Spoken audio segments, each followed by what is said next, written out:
everyone, in today's video I'll tell you how to fix hanging and restart problem in your device Vivo Y200i.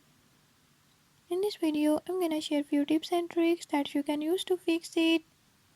If you found these tips helpful, press the subscribe button and turn on notifications.